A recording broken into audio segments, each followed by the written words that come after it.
Qatari humanitarian organization provides Gaza hospitals with specialist medical support. The Qatar Red Crescent Society has signed an agreement with Palestine's Ministry of Health, or MOH, for the MOH as a beneficiary and partner to continue to implement the Gaza Specialized Surgeries Support Project. One of the objectives of the initiative is to provide high-quality medical and surgical services by contracting with physicians specializing in cardiovascular surgery, orthopedics, plastic surgery, cardiology, cardiothoracic surgery, urology, pulmonology, and anesthesia. With $1.4 million in funding, the project will enhance the staff and its ability at Gazan health facilities to serve an estimated 18,000 patients a year. The Qatar Red Crescent Society is a Shining World Compassion Award laureate. Our praises, Qatar Red Crescent Society, for your great care and support of our Palestinian sisters and brothers. In Allah's blessings, may the courageous people of Palestine be always watched over with love.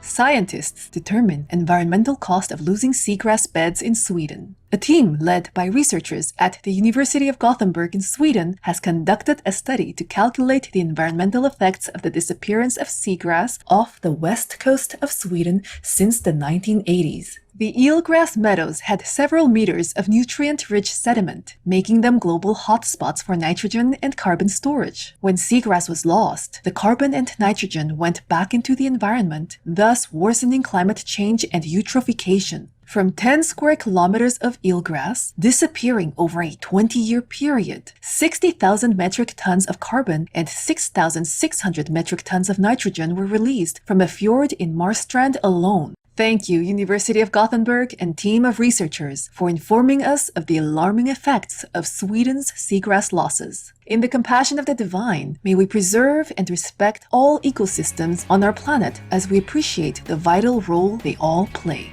Massachusetts Institute of Technology, or MIT's solar electric vehicle, wins first place in race. The Nimbus, a solar car designed by MIT students in the US, recently won the American Solar Challenge event, which is held every 2 years. The participants travel on a designated route, crossing the country covering over 1,609 kilometers, while also being allowed to traverse additional kilometers, as the winner is based on the total distance traveled. Completing 1,784 kilometers in 5 days, Nimbus drove at an average speed of 61 kilometers per hour, surpassing 8 other solar cars, and went 160 plus kilometers further than the runner-up. The design team, which consisted of various engineering students, worked on the car for 3 years in the MIT Egerton Center's machine shop before this big win. Great work, and you are an awesome team, MIT students! In heaven's guidance, may humans choose truly productive and progressive activities as we adopt new compassionate habits for planetary survival.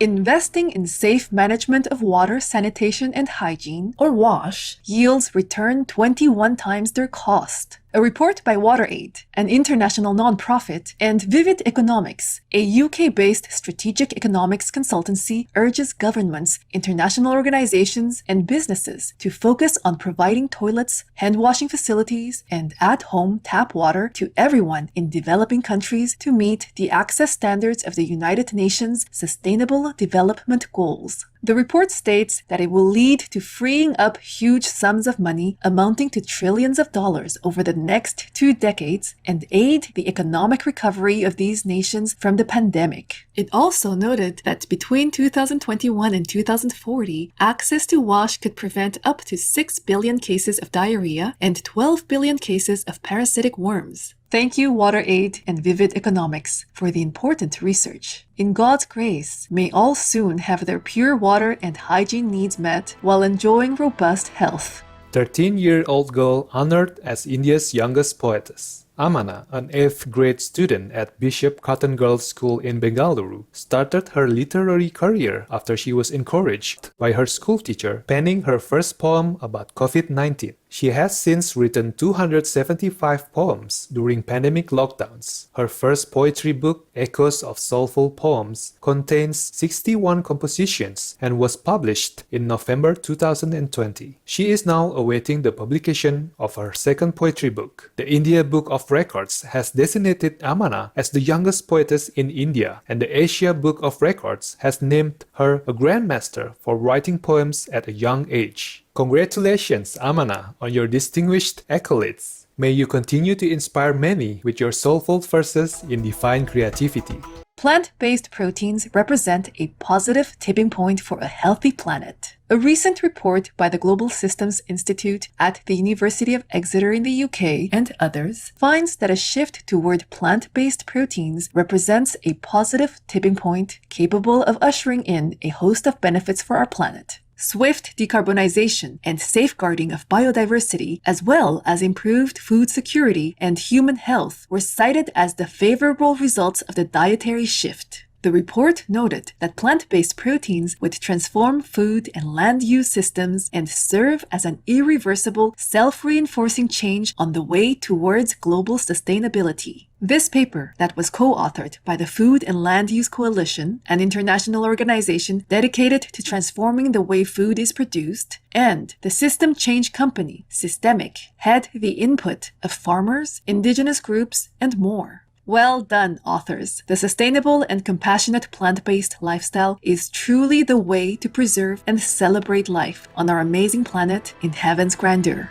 Neglected, blind, and frail horse embraces new life. On June 4, 2021, an abandoned blind horse believed to be 18 to 20 years of age was discovered standing alone on a dirt road in Riverside County, California, USA. The skin and bones horse, who was thirsty, starving, wounded on her neck, and in poor health condition, was taken into care by the County Department of Animal Services. Today, the horse, named Hope, is at her new forever home at the Far From Perfect Mustang Rescue, where she receives medical treatment, rehabilitation, along with lots of love and care. In an update posted on social media, the rescue group reported that Hope is doing really good, has regained some of her vision, is putting on weight, and her neck wound is healing. Bravo, Hope! Our deep gratitude, Far From Perfect Mustang Rescue, and all involved for saving Hope. May we consider the helplessness of our animal brethren and do our best to always care for them in God's enduring love.